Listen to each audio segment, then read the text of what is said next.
Sungai Barumun adalah kehidupan. Sungai terpanjang di Sumatera Utara ini telah menjadi oase bagi makhluk hidup di sekitarnya sejak berabad-abad silam. Bahkan pada era keemasannya, sungai yang menjulur sepanjang 440 km ini telah menciptakan bauran yang kompleks antara budaya, ekonomi, dan sosial di kehidupan masyarakatnya.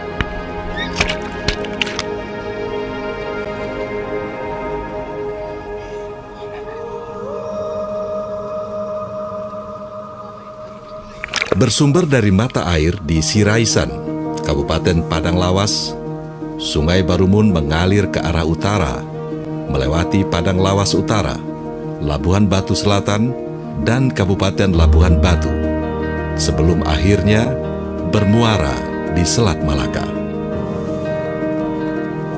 Bagi masyarakat, Sungai Barumun bukan sekedar tempat mandi dan mencuci, tetapi juga prasarana untuk menjalankan roda perekonomian.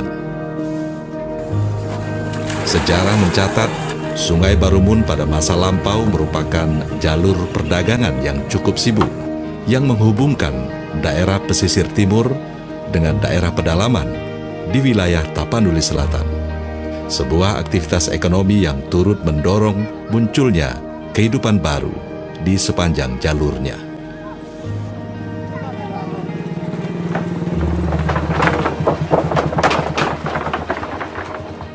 Dulunya di waktu nenek kami atau orang tua kami, memang Sungai Barumun ini adalah sumber masyarakat yang di desa ini sampai mengambil ujung batu. Jadi pencariannya hanya di sini.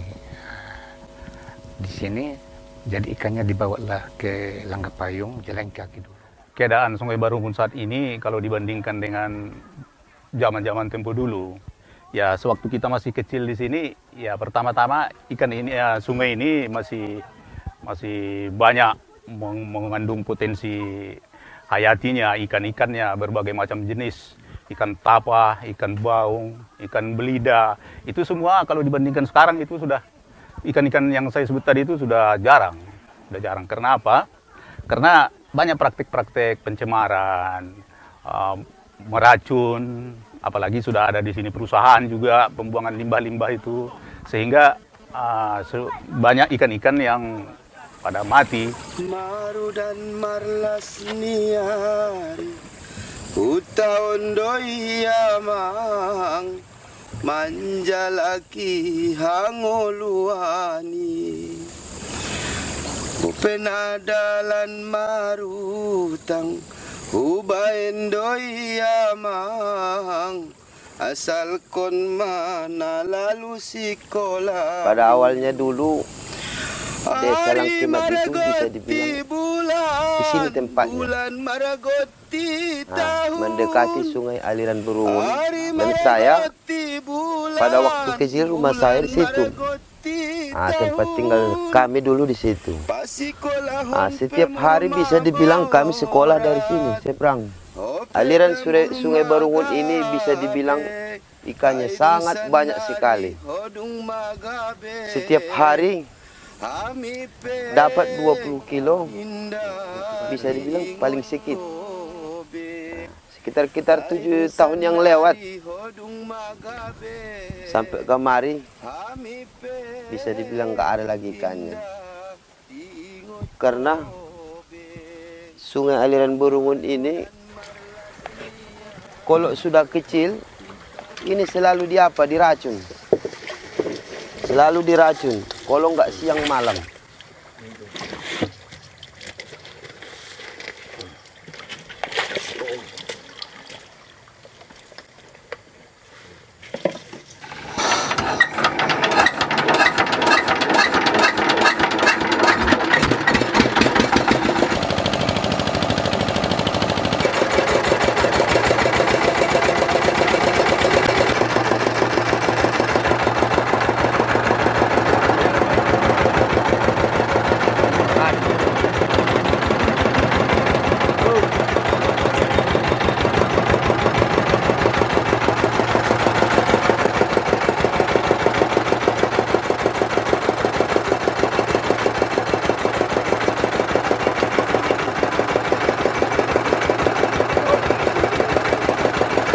Abang, Nabosa. Mengadakan acara penubahan itu pas air kecil. Air kecil. Jadi itu nanti adalah semacam toke yang beli tuba kan, baru nanti dibuat secara undangan. Dibuatlah dia seperti komersil juga. Nanti dipungut biaya karcis, kadang 15.000, kadang 20. Ada juga dia bervariasi juga, ada mau juga 50. Itu mau itu terjadi dalam 3 bulan, mau itu 4 kali. Ya nanti panitia itu setelah tuba dipukul, baru nanti ibaratnya di sinilah mau kita buat menjatuhkan air tuba kan.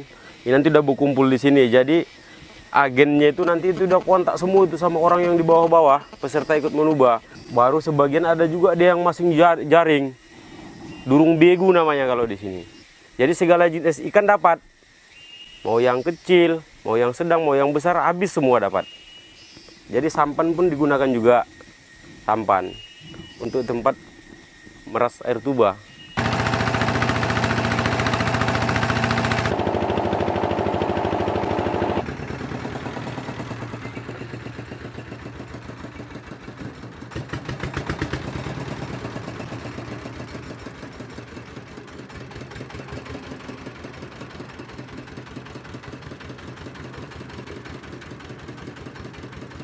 Potong.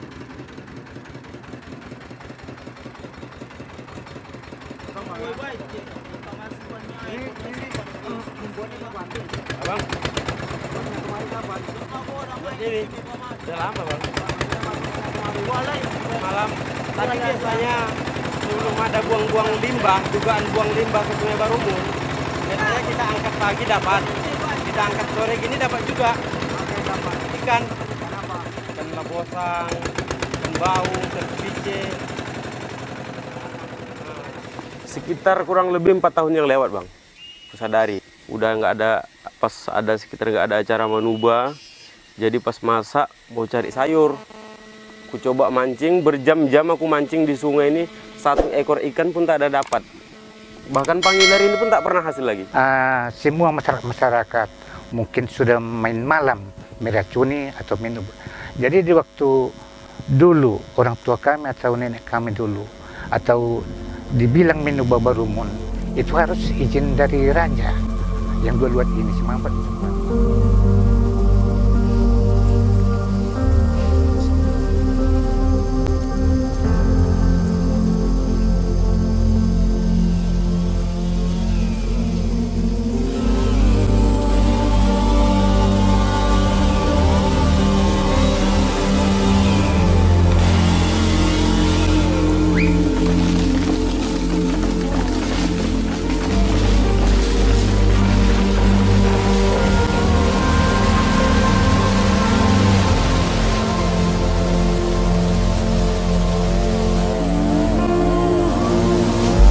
Jauh sebelum perusahaan perkebunan sawit memporak-porandakan, terdapat sejumlah perusahaan pemegang hak pengelolaan hutan atau HPH yang telah lebih dulu menelanjangi kawasan hutan yang dulu dikenal sebagai Register 40 itu. Ini dimulai sejak pemerintah melalui Departemen Kehutanan mengeluarkan izin HPH kepada sejumlah perusahaan berpengaruh dan Inhutani pada tahun 1973 sampai 1974. Kedamaian hutan berubah setelah perusahaan-perusahaan tersebut melakukan aktivitasnya dan menjadikan Sungai Barumun sebagai salah satu sarana transportasi, menghanyutkan bertonton kayu gelondongan ke hilir. Hutan terus dieksploitasi. Masyarakat sekitar hanya menjadi penonton, tak berdaya. Banyak persoalan masyarakat dengan perusahaan khususnya pengelolaan sawit, khususnya di Kabupaten daerah Tapanuli bagian selatan. Baik dia Kabupaten Mandailing Natal, Kabupaten Tapanuli Selatan, dan bahkan di Kabupaten Padang Lawas Utara. Ada masyarakat atau desa berada di sekitar HGU. Bahkan ada satu desa berada di dalam HGU. Nah, ini yang menjadi cikal bakal terjadinya konflik antara masyarakat dengan perusahaan. Yang tentu semua pihak atau semua orang tidak menginginkan itu. Ada benturan antara masyarakat dengan perusahaan. Tapi terkadang akibat karena saling mengklaim antara perusahaan dengan masyarakat bahwa ini lahan saya, bahwa ini adalah tanah saya. Di sisi lain perusahaan juga mengklaim bahwa ini adalah tanah yang harus saya olah, yang sudah mendapatkan izin dari pemerintah. Sehingga saling mengklaim ini mengakibatkan konflik di antara mereka. Nah, seharusnya ada solusi untuk meminimalisir konflik ini.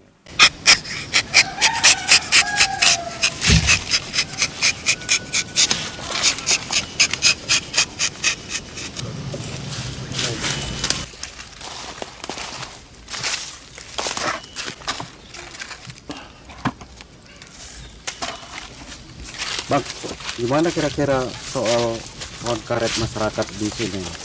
Ya, pohon karetnya tinggal sila bang yang bisa diselamatkan.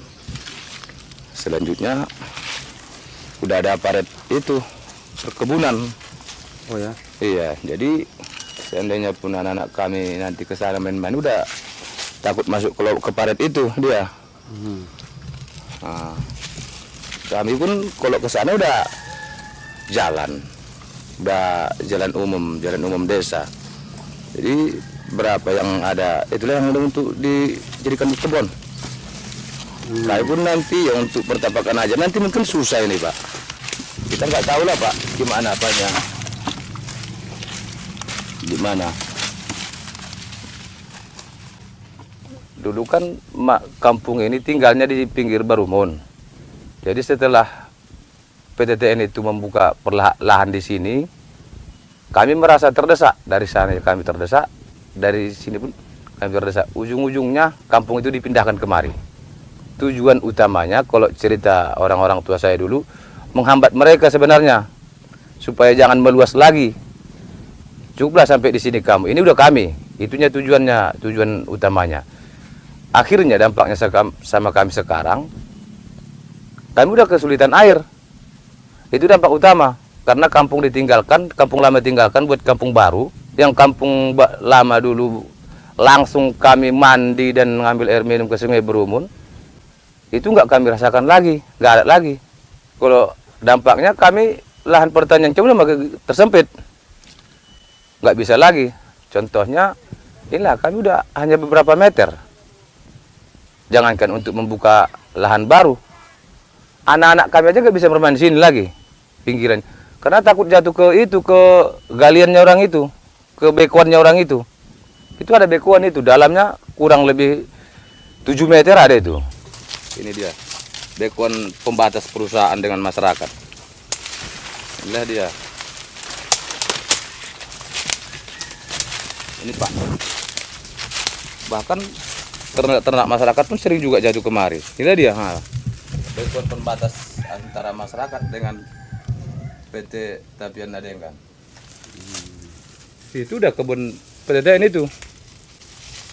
Ini sepanjang kampung ini, semua desa ini di Kecamatan Ujung Batu, semua wilayah desa, mulai dari Hutaraja sampai ke Ujung Batu Julu, Gunung Manaon, semua desa ada nih bekuan ini. Kemudian kemarin waktu orang tuh penumbangan sawit, apa namanya, repelanting namanya. Nah, itu akibat orang tuh repelanting, hamanya datang namanya wawong, membuat kami resah juga. Ujung-ujungnya pohon kelapa kami, kelapa yang untuk kelapa sayur itu loh, bukan kelapa sawit. Kelapa sayur itu mati, banyak yang mati milik masyarakat. Kemarin kami tuntut. Nah, kami mohon apa lagi itu supaya itu diperhatikan. Ya kami demo ke PTTN, tapi nggak ada hasilnya. Orang tuh bukannya mau mengganti rugi, ya diam-diam aja. Dengan